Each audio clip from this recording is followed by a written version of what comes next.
Found out my wife is cheating. So I controlled my emotions, fooled her into thinking I was cheating, collected evidence, then ghosted and served her divorce. I handled it like a boss.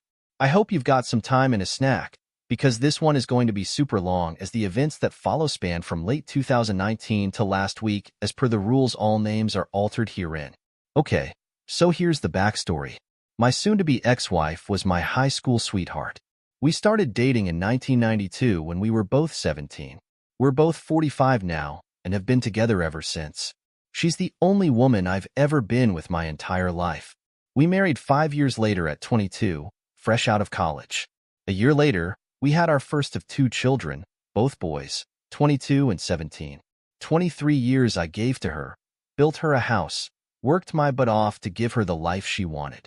Sure, we had rough patches, but what marriage doesn't? Even in the worst of times, we found a way to pull through and come out the other side better, which made the discovery of her affair that much more jarring. Flashback to March 2020, when I first got the feeling something was off. For a good 2 months prior, we were in a funk. I was on the mend from reconstructive knee surgery, blew out my ACL in fall of 2019, but still lacking in movement. At the time, I only had about 55% range of motion on my knee. This took a toll on quite a lot in the house. I was out on workers' comp, as I had been injured on the job, and I was unable to do my usual household duties, so I got a lot backed up. My sons would do what they could, but tasks only I was capable of doing had to be put on the back burner, or my wife had to do, which she wasn't pleased with. Things also crawled to a standstill in the bedroom between us. It had already slowed down prior to my injury, but in the state I was in at the time, it completely stopped. During these months, she will call her Sue, was spending more time hanging out with coworkers after work. Between November of 2019 and March of 2020, it was regular occurrence for her. Naturally, I thought nothing of it. I have never in the 23 years I had been with her had any reason to worry or not trust her. She has her friends, I have mine, and we have mutual. I go hang out with my friends all the time, and there was no issue. It was all above board. It was around January of this year that I noticed something odd. Sue started getting noticeably distant with me. Sure, we'd run a funk, but she'd never deny me affection to that point. The usual hugs and kisses she'd give me came to a halt. Her phone was attached to her hand long before my suspicions grew, but she'd always share and show me things she discovered on the web. Do-it-yourself ideas and recipes on Pinterest, memes, all kinds of stuff. But she was now being guarded about her phone. Even her interactions with me became more snippy, as if she couldn't be bothered. So we're now in March, COVID has arrived and New York City is locked down. Our chosen careers fall under the essential designation, so neither of us have to work from home. I'd just been recently cleared to return to work after 5 months on the shelf, and I was eager to get back after it. As 5 months of rehabbing my knee and not being able to do physical stuff drove me nuts. For context, I enjoy physical activities.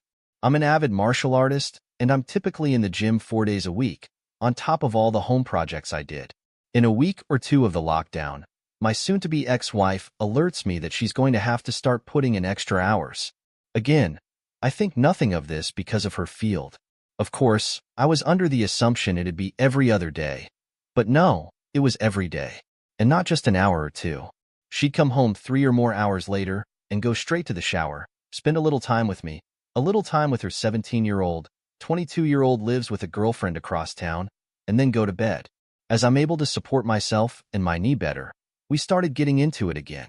But as you probably guess, she wasn't mentally or emotionally present for it, which I noticed quickly. So, by April, the picture started getting clearer to me. All of the signs were pointing to the idea that she was having an affair. That's when I decided I needed to find answers. So, I scoured the internet on things I should be looking for. Signs of infidelity in one's partner, and sure enough, she was pretty much taking all of the boxes on such behavior. So, then my search inquiry advanced to how I find proof. I started with her social media. Looking at her Facebook entries from months prior, it's pretty much the usual. Pics of us and her sons, pics with her and her friends, and more than a few pics of her nights out with coworkers. In these pics, it's a mixed bag of her closest friends from work and a couple folk I've never met from her work. But I see one recurring thing in a number of these pics. One guy, in every picture he's in, he's rather uncomfortably close to her. His arm is around her shoulder, or his hand on her lower back. Way too close for a guy I've never personally met. Needless to say, that put a sour taste in my mouth. But that wasn't the worst of it. No. The worst was the fact that apparently, this dude is a friend of hers on Facebook and follows her on Instagram. So, I go to look up his Facebook account, and once you know it, I'm blocked. Why the hell am I blocked from seeing this guy's Facebook account? But he's friends with her on Facebook. Yep, now I'm in Batman detective mode. At that point, I wasn't even trying to deny it. I knew she was cheating on me with this guy. My mission was to find out for how long, and over the course of April and May, that's what I did. You know, I never had any clue the depth of info you could secure from the phone, text, and email records up until then. We have a family plan, cell phone package, and I was able to pull up quite a bit of data. My Sunnyback's wife's data history was telling. The two most frequent numbers she had interacted with from October of 2019 to April 2020 was my own, and a number I'd never seen before. Take a wild guess whose number it was. A quick check on Google, and I confirmed it was the dude from the photos who blocked me on Facebook. We'll call him POS, because that's what he is. Again, the picture becomes even more clearer at this point, but a lot of their messages and texts were disjointed, which meant she was deleting a lot of them. I knew she was cheating on me with this guy, but nothing in the data could serve as a smoking gun. I needed more evidence. It's at this point that I tell my best friend as what I had found. He asked me if I could confront her with what I had, and I said no because I feel like it wasn't enough. That's when he told me about an app that I could download and apparently spy on her communications in real time. I won't say the name, as I don't know the rules on that here. I got it installed, sync up my data plan, and waited. Within days of doing so, I finally saw it. A text string between the two of them talking about how much fun they'd had the previous night and making plans to do it again that weekend. Boom. Gut Punch. Today, I was completely devastated was an understatement. I guess that moment counts as my D-Day, and for the next 2 days after, I was just broken. I actively distanced myself from her those 2 days immediately after D-Day, which she was noticeably shaking by.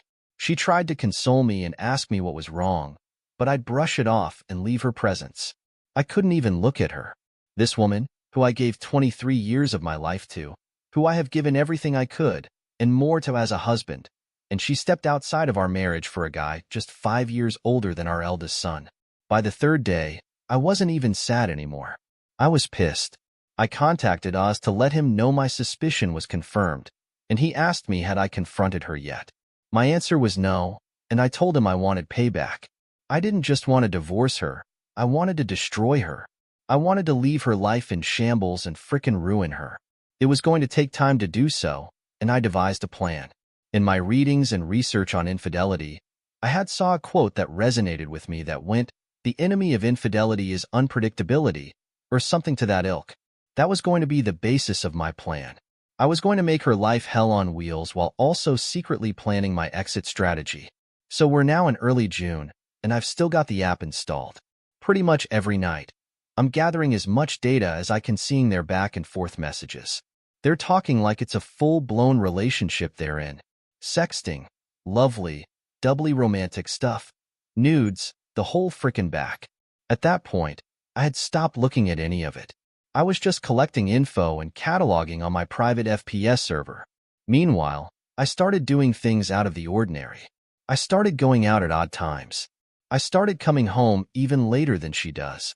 In her presence, I'm on my phone a lot more than usual, and when she asks, "What do you have to?" I just simply say, "Just stuff," and put my phone away. I'd also changed my login info on everything, so she couldn't access any of my stuff. Mind you, for our entire marriage, we've never hid anything from each other. But right around, I'm assuming the start of her affair, she'd change her password on Facebook, as well as on her phone, stating she had to because of the security breaches in recent months. Yeah, really nice cover for hiding your affair from your husband. Anyway, I'd clue to Oz in on my plan, as well as telling my older and only sister and 2 more of my closest friends about what was going on. These are people I trust without life. I swore to them just secrecy. For context, Oz and I have been friends since we were kids. The other of our friends, Joey and Nina, we've known since high school. Make note of Nina. She comes into play down the road. July comes, and my soon-to-be ex-wife is in full paranoia mode. She's texting and calling a lot more frequently now, asking me if I'm going to be home when she gets home. What am I coming home while she is and I'm not? Asking me what I'm up to, the works. I can see the seed planted in her head the month prior is starting to sprout, especially in her communication with POS. She's confiding in him or her doubt and confusion, telling him that I'm getting cold and distant. The freaking nerve of this woman. In the interim of these interactions with POS, she suggests that maybe they should stop meeting up at our house because she has no idea if I just show up. I mean that yes, she's had this jerk in my home. Thanks, Sue. POS asks her in that specific communication where she worried about me potentially cheating on her, which actually pissed her off. I can't even begin to describe the level of joy and how many laughs I got out of reading that exchange. My cheating wife are going with her affair partner over if she's mad her husband could be cheating on her. Oh, the freaking irony. Now bear in mind, I'm not hooking up with anyone. When I leave, I'm usually at Oz or Joey's throwing back some booze, watching fights and spending time with my brothers, or my big sis's house hanging with her and my brother-in-law, who's like an older brother to me. My sis is 52 and her hubby is 58. She had told him about my soon-to-be ex-wife's infidelity, but not of my plan. Couldn't risk it, as he's a bit of a blabbermouth. Well, fast forward now to October. That's one thing seriously pick up. I've been in my faux affair for 3 months now, and Sue is hyper-aware of the fact that I'm actively pulling away from her. It's been as long as the day I enacted my plan until the day she confronted me, October 20th, 2020, that I had even touched her. No hugs, no kisses, no initiation of intimacy, nothing. Not like she needed it. She was still screwing POS, just at his place or at motels. So that afternoon, she calls me at work, which wasn't rare before all this began, but certainly hadn't happened in a while, and asked me to come straight home after work saying she had something important to tell me. I'm not going to lie to you all. I have to leave. She was going to come clean about her infidelity, but she of course didn't.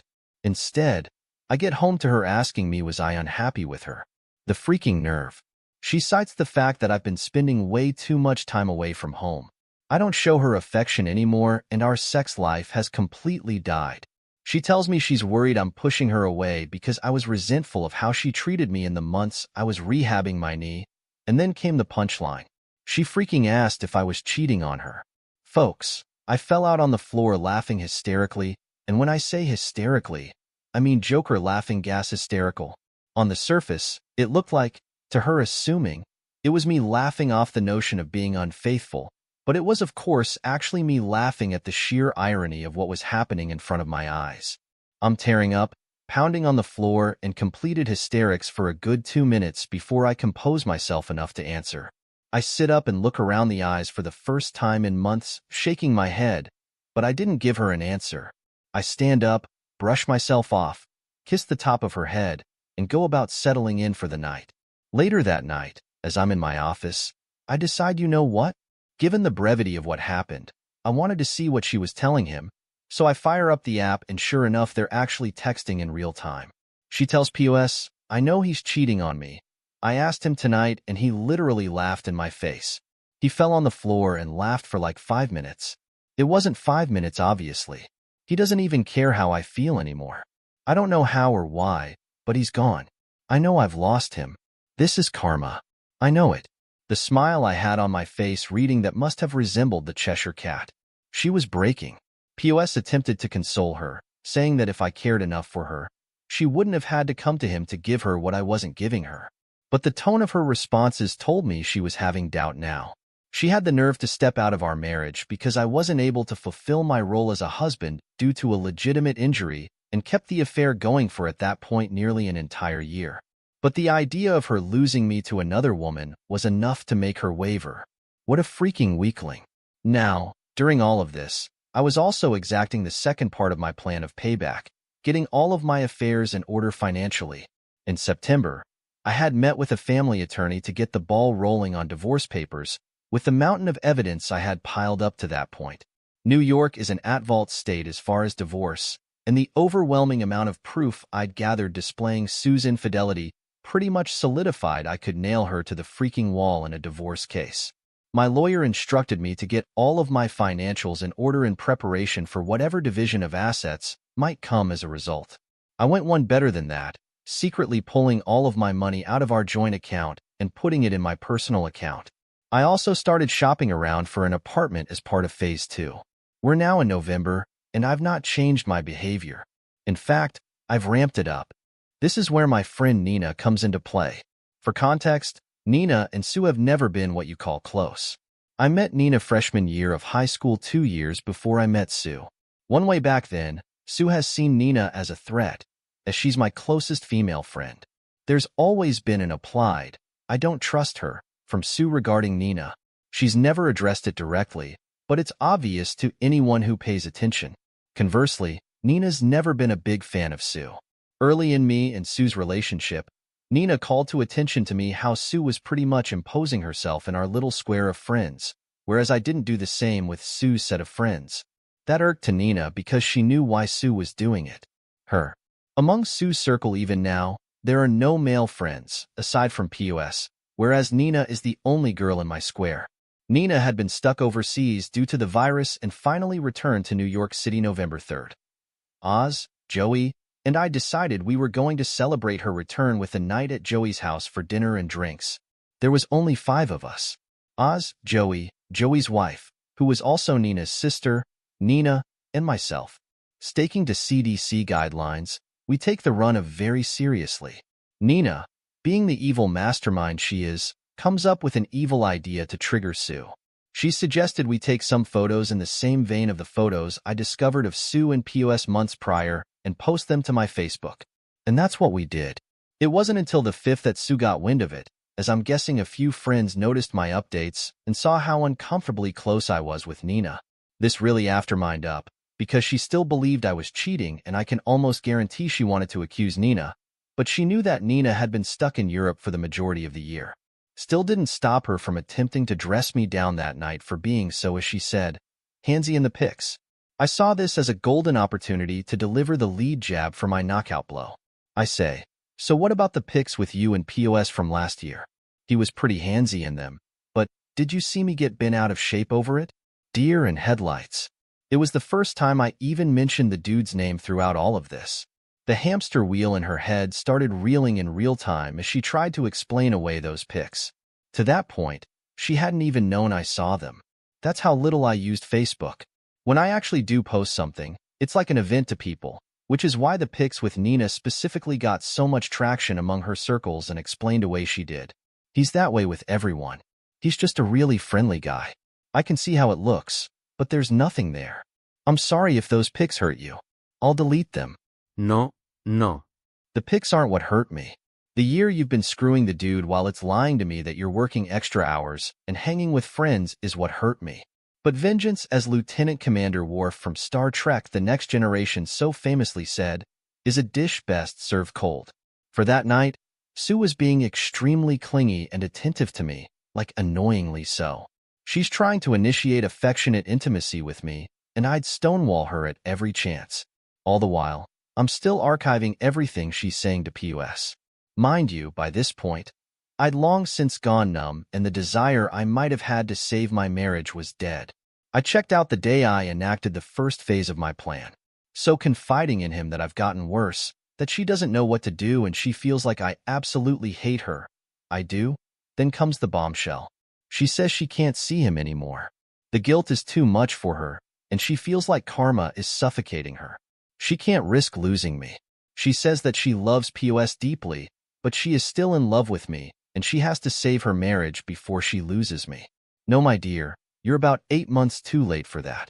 POS loses his crap, saying such lovely things as, "He doesn't love you the way I love you, and you're making a mistake. You can't just throw me away like this." That text chain would be the last they'd have until about 3 weeks ago. Throughout the remainder of November and December, she is stuck in limbo. She's trying to gauge where my headspace is, and is still unable to tell if I'm actually being unfaithful. Meanwhile, POS is steadily blowing her phone up daily. She's not responding to him. Let's see her check her phone often, then quickly put it away. Meanwhile, phase 2 of the plan was now officially complete. The divorce papers were done. I'd found me a studio apartment in Co-op City. New Yorkers will know the area, and signed a 2-year lease on it. All of my money was in my personal account. I was ready to throw my haymaker. So we're now at Thanksgiving. My oldest and his girlfriend were hosting a small gathering of our immediate families. So them, oldest and his girlfriend, oldest girlfriend's parents, she's an only child. Myself, Sue, and our youngest. We have a great night. My oldest girlfriend is studying to be a chef, and she did all the cooking herself. The girl can freaking cook, let me tell y'all. As I had to keep up appearances of nothing being wrong between Sue and I initiated affection with her several times that evening. Kisses on the cheek, cute little hugs, wrapping my arms around her shoulders from behind. The gestures didn't go unnoticed by her, as she reveled in it. Bear in mind, this was the first time I touched this woman since I kissed the top of her head the night she confronted me in October. So just about 2 months. Not gonna lie, I felt repulsed doing it. But I had to. I couldn't risk the plan, and me being distant to her in the face of my boys, my oldest girlfriend, and her parents would set off alarms. So my youngest decides he wants to stay over with his big bro for the night. So Sue and I head home. On the drive home, she thanks me for being so good to her and says, "I don't know what you're going through, baby, but I'm here for you." I had to hold off busting out the maniacal laughter again and responding saying, "I know, I just need time." And over the first time realistically since springtime, we had sex that night. I figured, screw it. With what I'm about to do, may as well get some action before I delete her from my existence. I won't go into detail, but I wasn't love-making. When I was finished, she was a lump of flesh laying there trying to figure out the direction of the truck that ran her over. No cuddling or anything after. I just got up, showered, and went to go to sleep in my office. To her confusion, though, I used a condom. First time, 2 dang decades I did. She was definitely perplexed by it, but she didn't ask questions. Sure as hell wasn't going wrong in her knowing that she's been doing so with POS for months at that point. I wake up the next day and check my handy-dandy spy app, and for the first time in weeks, she responded to POS. Dude went full novella.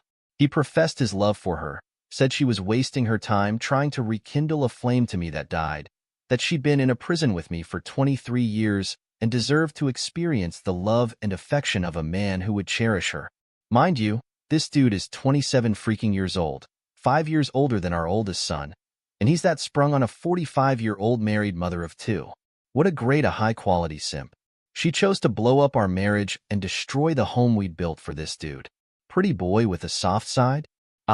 She responded saying pretty much the same thing she said when they last talked, that she loves him and enjoyed their time together, but she can't lose me.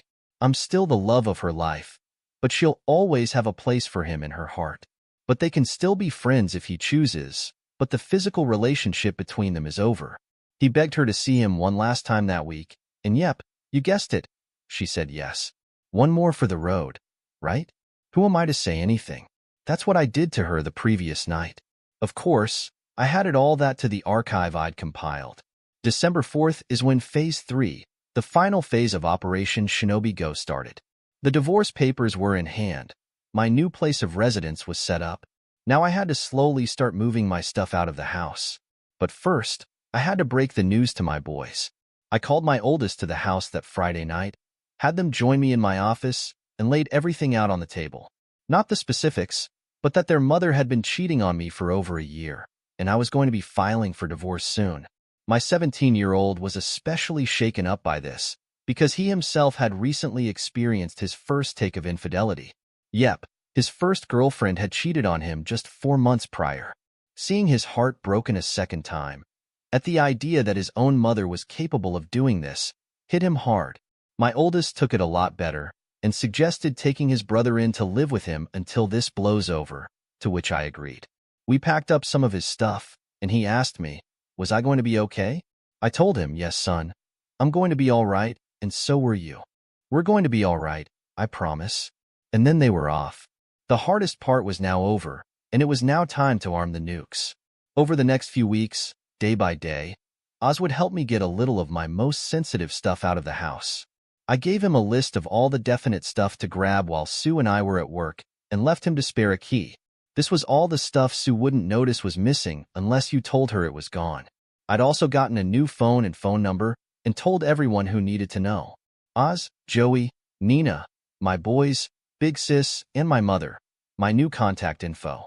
Meanwhile, I'm keeping up the ruse with Sue that she's none the wiser, trickling bits of pieces of affection to her just to keep her off the trail, while she's still in contact with POS. Not to the extent that they'd been prior, but there's still an emotional thing happening. The fog is faint, but it's still there. All the while, I gather everything, and I do mean everything. Every bit of data I've archived since I started the plan, call logs, texts, pics, emails, everything, and start making printouts. Folks, I must have spent over $1,500 on stable supplies. Printer ink, paper, binders, the works, and I cataloged everything in order for the beginning of the affair until the last bit 2 weeks ago, December 16th in the binders. 14 of them. I then put each one in a box and gift-wrapped each, addressing them to various people. My mother, my father passed 7 years ago. Her parents, her 2 sisters, her brother, her HR department. Did I forget to mention POS works for the same company, and there's an expressed rule against her interrelationships because of the nature of what she does? Several of her friends, POS, and POS's parents, lugged all those efforts to the post office and shipped them all out December 16th. ETA for delivery, December 22nd to the 24th. Perfect. So we're now at Christmas Eve. Sue comes home around the usual time. No idea if she'd seen POS. I'd stopped tracking her on the app the 18th. Figure, I'd gotten all the mileage I needed from it. As per usual, she showers, hangs out with me a bit. I blow her back out on the living room couch. I know I'm a frickin' a-hole, and she turns in for the night. The final phase was upon me along last. The nuke I'd been arming since June was finally about to launch. In the middle of the night, I woke up and wrapped up one of the 3 remaining binders, with the divorce papers taped to the inside cover, and set it on my side of the bed with a note that said, "Merry Christmas" on it. Next to it, I left my old phone and the business card of my lawyer. I packed up the remainder of my most needed items, enough to fill 2 backpacks, and I left my home that I spent 23 years in for the last time. That, my friends, was 1 week ago. To Sue, I am completely off the grid. Gone. Shadow ghosted. She's blocked on Facebook, but still hasn't blocked me for some reason, so I'm keeping tabs on the fallout. It's absolutely glorious. My packages have reached everyone I sent them out to, and Sue is getting crucified. Her youngest sister completely dressed her down. Both of her parents have condemned her. My mom absolutely destroyed her. Like, holy crap. I know my mom has a mean streak, but the things she called Sue were unfrickin' holy. She'd been frantically trying to find out if anyone knows where I am, but those that do aren't saying a word. All over her Facebook feed, she's desperately trying to reach me, because I'm guessing she knows I'm likely looking. But I'm not saying a freaking word to her without my lawyer present. That'll be the next time I share oxygen with her. She's got no way of spinning the narrative to paint me as the bad guy, because I've exposed her to everyone who matters to her. And from what a mutual friend who works in the same company as her, she and POS apparently are being put on an administrative leave as of tomorrow. So yeah, chances are she'll be going into 2021 unemployed. As for the final 2 binders, well, one has been turned over to my lawyer as my final bit of evidence for my impending divorce, and the last one I put into my storage unit, to be burned in Joey's fire pit when the divorce is final. Do I feel guilty about this? No, not even in the slightest. 23 years I did right by this woman. I gave her the home she wanted. I gave her the family she wanted. I gave her the life I felt we both deserved, and I loved her unconditionally. Never have I faltered. Never have I strayed. Never have I even entertained the notion of breaking any vows. When an issue came up that I felt was affecting our marriage, I came to her and told her, and we sorted it out as best we could. She opted to find comfort in another man's bed. Rather than come to me and say she wasn't happy with our sex life at the time, she decided to step out with the young punk who gave her the tingles. So no, I have no sympathy for what I did, or for her. She can burn in hell for all I care. The most I stand to lose is my house, a car, and maybe a couple $100 in a month in alimony. But seeing as the divorce is filed under the statute of adultery, and New York State isn't at fault, that might get waived with the insurmountable amount of evidence I've provided. As far as I'm concerned, she's dead to me and I'm never looking back.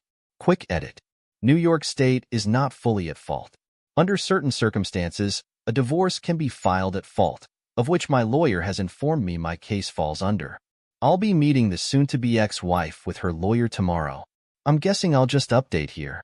Second edit. To the guy on YouTube and NYPM who's had I got cucked for over a year, and all of my evidence will not be submittable in court claiming he's a retired PI with 20 years experience. You can F right the F off. I had a quick word on the matter with my lawyer earlier today, January 5th, 21, and everything provided outside of the phone calls are valid. Find something better to do with your time than harassing me, buddy. Update 1. Okay, so since none of the other relationship subs are allowing you to post an update, and I can't post a new topic on r/nuclear revenge, I'm putting the update here on my profile. I've got a few key events that happened over the course of the last 2 weeks that I want to highlight before the meeting with my soon-to-be ex-wife and her lawyer. Original posts can be read here. Christmas Day was the first full day I spent in my new apartment. It's still a work in progress, as I have more stuff I want to get, but overall, I've made it my home, since I'm going to be here for 2 years at least. My boys and the eldest girlfriend came over and spent a good portion of the day with me. The girlfriend brought over treats she'd made and also whipped up a really nice meal. I got to sit and talk with my sons in a way I hadn't done in a really long time, and it was nice. My big sis also came over with more goodies and hung out with us also. It had been the first time she'd seen her nephews in nearly a year. Having all of them around me did some real good. As if I were by myself, I think I would have just drank myself into a stupor. Everyone cleared out around 8ish and I decided I wanted to go hang out with Joey and his wife Claudia, hung out with them for a couple of hours, had a couple drinks, and then went back home. The next biggest development happened last week, 12/29/20. On midday, I get a text from Nina asking if I was busy that night. I of course wasn't, so we agreed to meet up after I got off of work. She shows up and we go to dinner, not far from where I work. Here in New York City, we're doing indoor dining at 25% capacity thanks to the Rona, but there's mostly no trouble getting seats because so many of us opt not to dine out as much these days regardless. So after we're seated and order our food, Nina pretty much lays all of her cards on the table, and honestly I knew this was coming. She basically confessed that she's like me all the way back since we were teenagers, but never got the chance to tell me since Sue swooped in and scooped me up before she could. For context, I've known Nina longer than Sue by 2 years. As I mentioned, she's been the fourth point of my social square of myself, Oz, and Joey. We were the social outcast in high school, the raver kids who didn't fit into all of the cliques. Back then, Nina had a weight problem and was diabetic. She was the heavy-set goth chick who was super cool, but no guy would ever give her a second glance at. But we always had chemistry. These days, Nina is a personal trainer and yoga instructor. She was the ugly duckling who grew into one hell of a beautiful swan, if I must say. Long story short, we decided that upon the finalization of my divorce, we're going to start seeing each other. And yeah, I slept with her that night, took her back to my new pad, and we had a grand old time. Am I ashamed of sleeping with her? Hell no. Nina's been a better friend to me than Sue ever was. That's not saying Sue wasn't my best friend, but through the near quarter of a century of known Nina, she's always supported me. Even so much as I learned that day, willingly taking a step back from her own feelings to allow me to pursue and eventually start a life with Sue. That resonated with me on a level I didn't think it would. That kind of selflessness towards another person is the definition of real love. I know, it sounds like I'm just trying to justify my head that sleeping with her was the right decision. To me it was. I plan on exploring what's to come with Nina and I with total commitment. Okay, on to yesterday, the day I met my wife and her lawyer to discuss the divorce. It's now been 2 weeks since I ghosted my soon-to-be ex-wife. This past Monday, I got a phone call from my lawyer that Sue's attorney has scheduled a meeting for us to discuss the terms of divorce on January 6th, 21, which was yesterday. I met with him Tuesday morning to discuss the terms I'm wanting. Long story short, uncontested divorce under the grounds of marital neglect from Sue. My terms are full division of assets, and me selling my half of the house ownership to her. She can have it. We keep our respective vehicles. I keep my cabin and the Poconos, and under the pretenses of marital neglect, She gets no spouses aboard from me. As for 17, what I'll refer to my son as from here on, he's free to choose who he wants to reside with following the divorce, which will most likely be me. So Wednesday comes and I show up to my lawyer's office dressed in my Johnny Cash best, my wife and her lawyer. She looks like crap, barely holding it together. I give the stone face. I won't bore you with the lawyer, but her lawyer presented an offer for terms of reconciliation. I shot them down almost as soon as she finished listing the details of the request. Like I said, I'll spare the details of the meeting. Long story short, we agreed to a legal separation leading to an uncontested divorce. The only revision is that I will pay her $653 a month of temporary spousal support to cover the cost of utilities until she's gainfully employed again. Yep, she got fired for screw and POS. He got canned as well. Up to a year after the finalization. I make enough that it won't hurt me financially, even if she drags her feet finding a new job. And she's got enough in her savings to live off of for quite some time. Once a full calendar year has passed after the finalization date of the divorce has passed, she's on her own. Small price to pay for being rid of her cheating, but it'll take roughly 3 months for things to go through. So early April, if there's no cock-ups, I'll be free of her. So after the meeting, my lawyer gives me some final words before telling he'll be in touch to update me on the progress of the filing. Back out on the street, Sue chases me down and asks, can we talk? I figured I'd give her at least that. She held it together fairly well in the meeting, but outside let the waterworks flow, saying how sorry she was and how she never meant it to go as far as it did. She says she never expected to fall in love with POS, but knew when she thought I was cheating how wrong it was to betray her own husband in such a way. She asked could I ever find it in my heart to forgive me, and that maybe in a few years could we try to start over. That she can't imagine what her life is going to be without me. I tell her to start imagining it soon, because this will be the last time I ever speak through or see her. I tell her that 17 is almost a man and old enough to make his own choices as to his own future. I say that I gave her half of my life and every ounce of love I had unconditionally, and she in her own words fell in love with another man. That there is absolutely no chance of me ever forgiving her. That all of the love I had for her was slowly killed all of those months that she confided and professed her love to POS. Rather than coming to me and telling me she had any form of issue with how things were going with us. I told her I loved who she once was, but I hate who stands before me, and that if I never see her again, it'll be too soon. Here we are on the sidewalk in Midtown Manhattan, her making a scene crying her eyes out. A couple of folk walk on by and give side glances, but at that point I didn't care. I wasn't about to publicly humiliate her. I pretty much already socially and professionally destroyed her, but I needed to get this last bit of emotion I had for her out. I finished by telling her I didn't regret the 23 years I spent being her husband. I regretted that in 23 years she decided the easy way out was the better option, and I have your lovely sons of bitches on Reddit to thank for this last one because it popped in my head just seconds before I said it. For 23 years I thought she was mine, but it turned out it was just my turn. Put in my rake-ins, turned around and walked the F away. Later that night, her father calls me and apologizes. He praises me for always being a good man to his daughter and tells me that he raised her better than what she did. Not gonna lie, I'm going to miss the old man. My dad died years ago, so he's always been my default father figure since, but I can't see myself maintaining a relationship with anyone on her side of the family. After that call, I want to Facebook and symbolically change my relationship status to divorced. Yeah, it's not final yet, but in my eyes it's over and done. Like I said, when I make a post on Facebook, it's an event.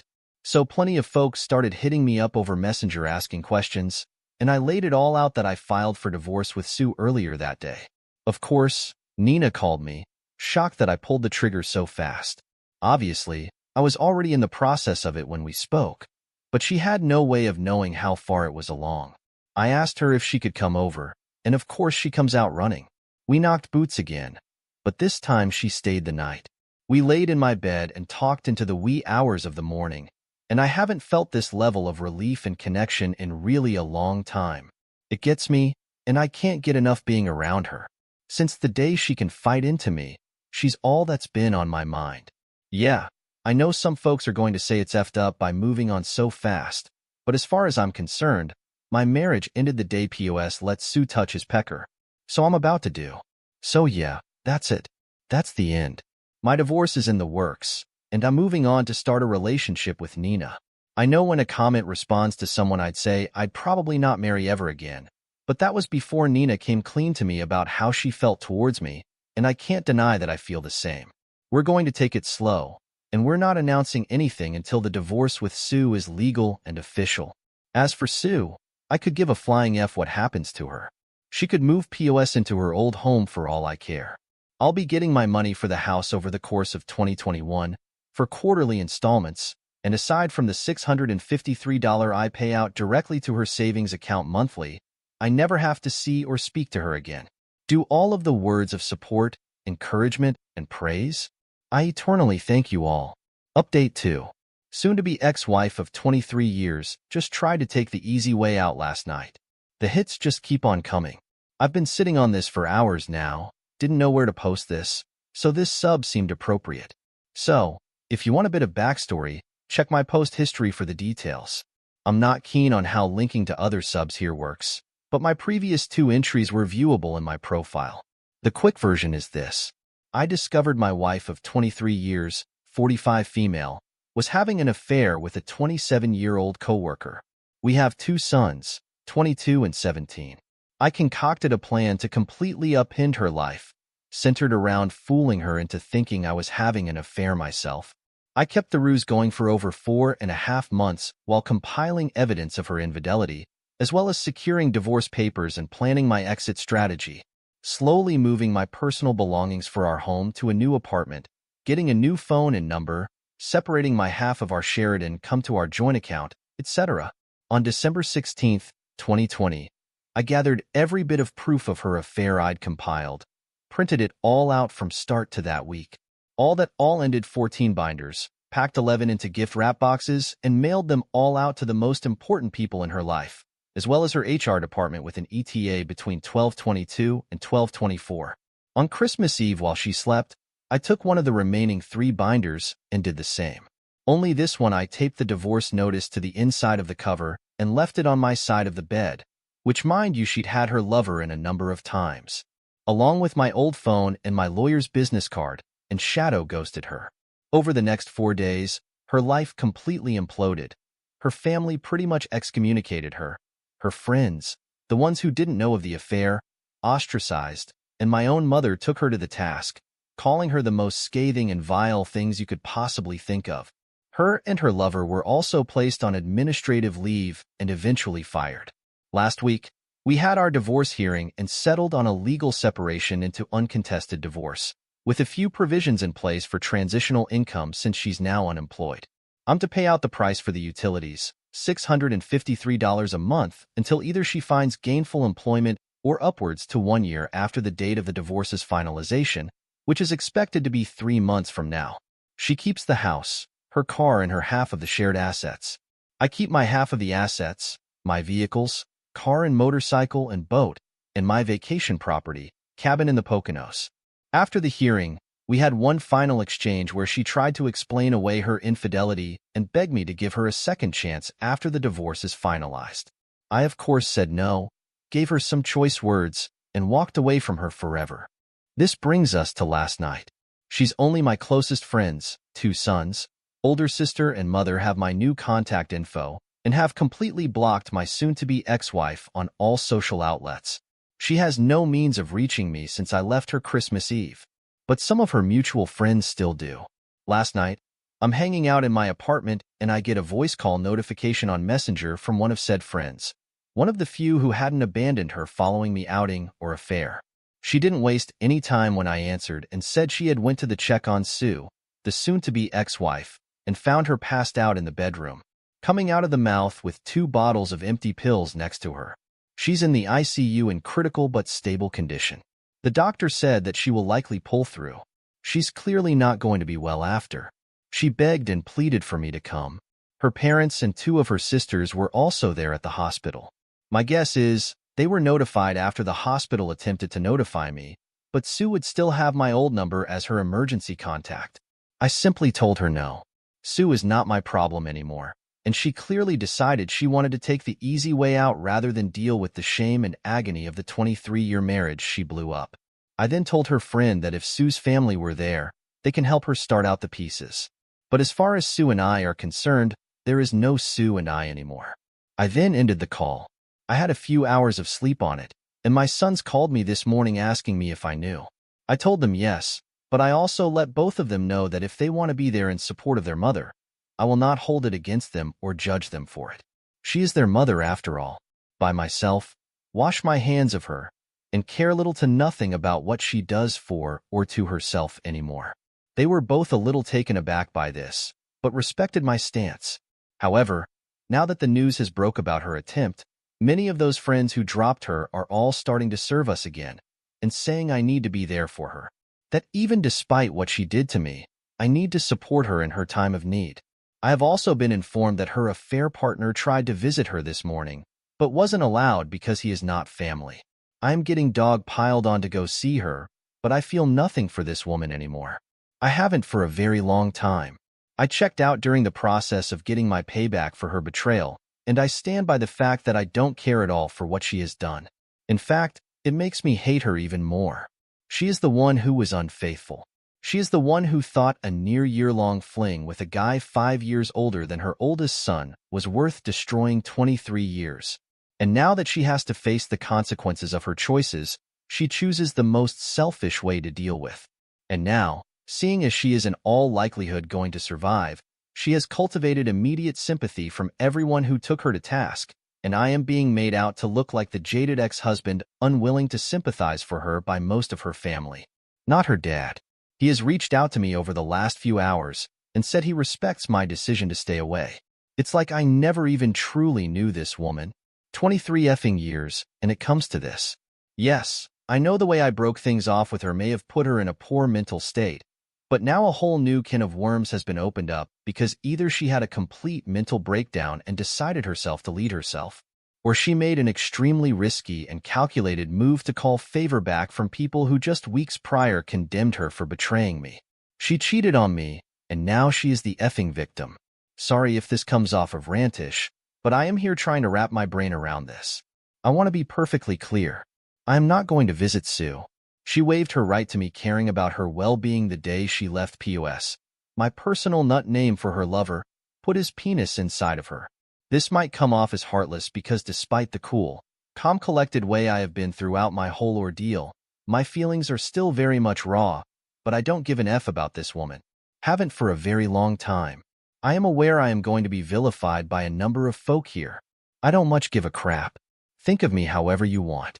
If you were on my shoes, you would see her actions vastly different.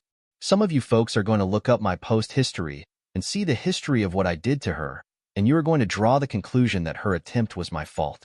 The me tormenting her for all those months, fooling her into thinking I was cheating on her while she actively cheated on me, then destroying her socially and professionally as a result was the catalyst for her meltdown. Maybe it was. Maybe I am a heartless sociopath, but as Arthur Fleck so famously said, you get what you freaking deserve. I give this woman half of my life and did absolutely everything to be the best possible husband she could ever have. By her own admission, I had no bearing in her decision to step outside of her marriage. She did it for her. Her selfishness knows no bounds, and I am glad to be rid of her. If it makes me the bad guy because I will not go see her and never plan on interacting with her ever again, so be it. I hold true to my damn convictions. She made the choice to betray me. She made the choice to put her needs above the needs of our marriage. So now it is my turn to choose to me over everything else. She can rot in the darkest pit of hell for all I care. Let everyone else help her fix her. My obligation to ever care about her well-being. End of the day, we signed the separation agreement. I just needed to get this off my chest. If you are going to cast judgment on me for feeling how I feel, save it. Take a set above. After 23 years and 2 children, I never really knew this woman after all. I have no sympathy for her, and I never will. Let her freaking rot. Quick update. I have been informed by Sue's dad that she has been moved from the ICU to the mental health wing. Doctors are still monitoring her mental state. She is conscious and cognitive again, but obviously lethargic. Her father told me she asked did I come to see her, and he said no, and she shut down after. He respectfully said any further news he will share only if I inquire, because he understands the headspace I'm in. Also, I have scheduled counseling for 17. The first consultation is this coming Monday. Final update. 1 year after the bombs dropped.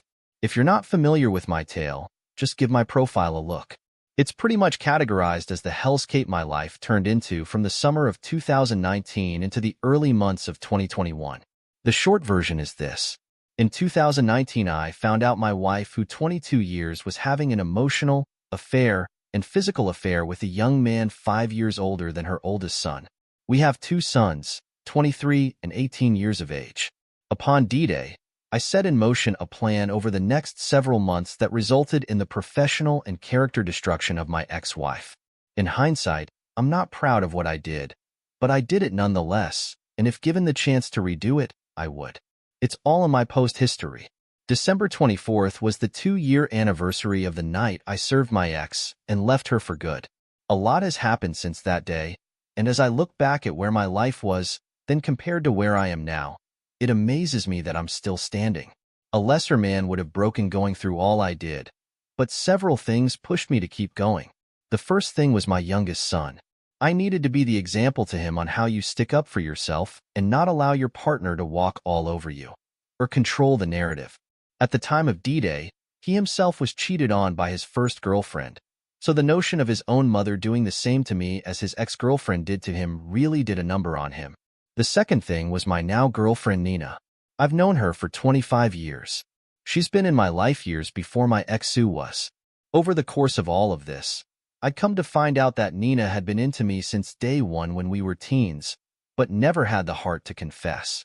When Sue came into the picture, Nina fell back and let me go, but she's always loved me in the shadows ever since. Seeing me going through what I was going through, I guess she felt it was time to let the cat out of the bag. We've been with each other ever since.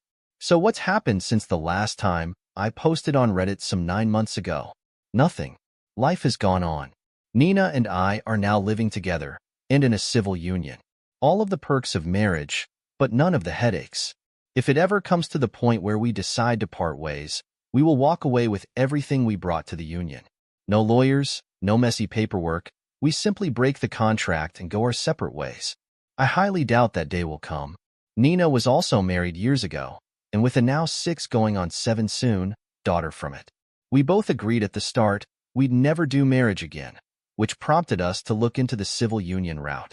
My sons and her daughter are inseparable when they're together. My boys revealed to me they'd always wanted a little sister, and she's pretty much filling the role.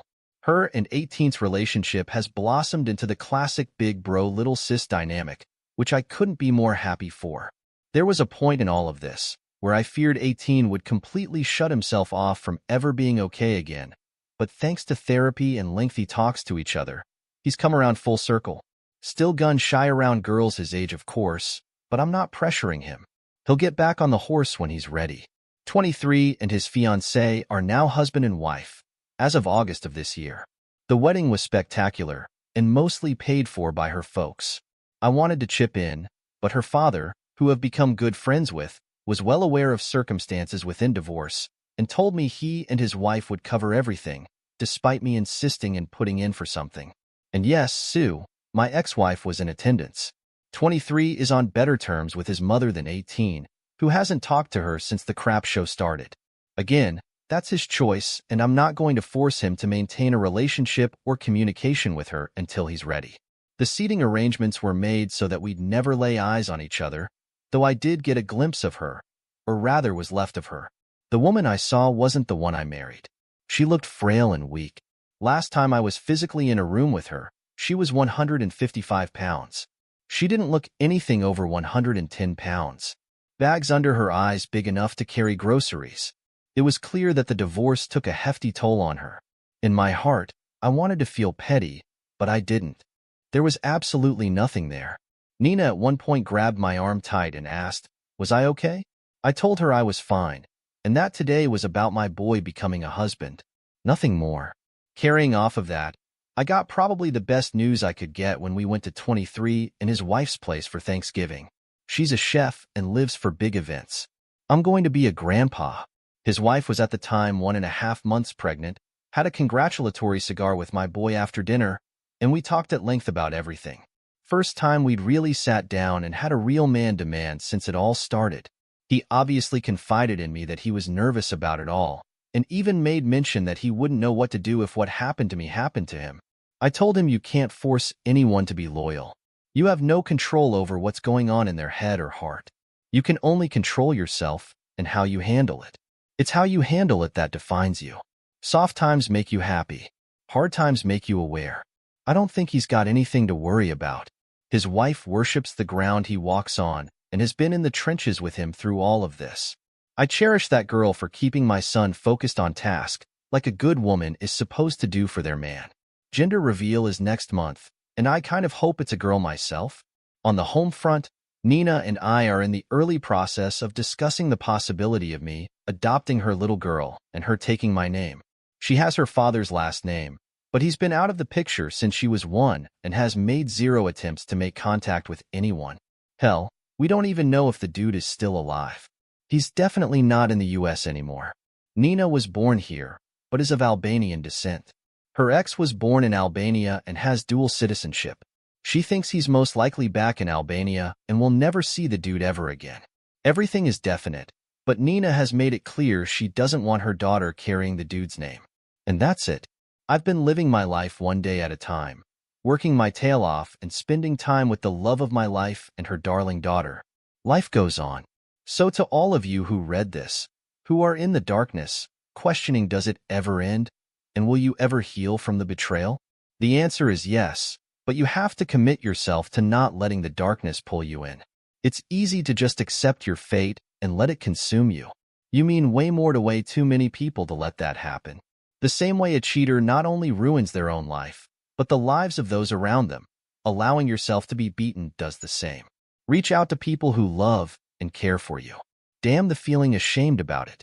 Walking the path of recovering from infidelity alone is a fool's errand. No good comes of it. Put your faith in those who you know will bolster you. And regarding your cheating-ass partner, maybe not go to the lengths I did, but expose the truth once you have it. Find proof. Protect your heart and your assets. Find your exit strategy and expose your partner for all to see. Never let them control the narrative.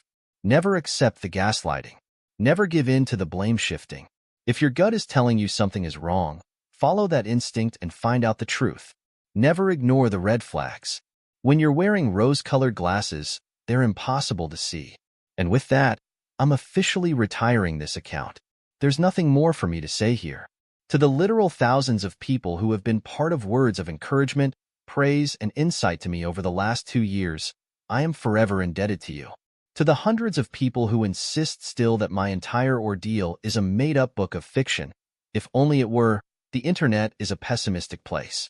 Believe whatever you want, but if you're investing that much energy into how much something isn't real, maybe you need to get off the internet for a few months. Spend some constructive time in reality and deal with whatever it is in your lives that make you so jaded. Thank you all. Thanks for reading. I'm Kermit the Frog, signing off.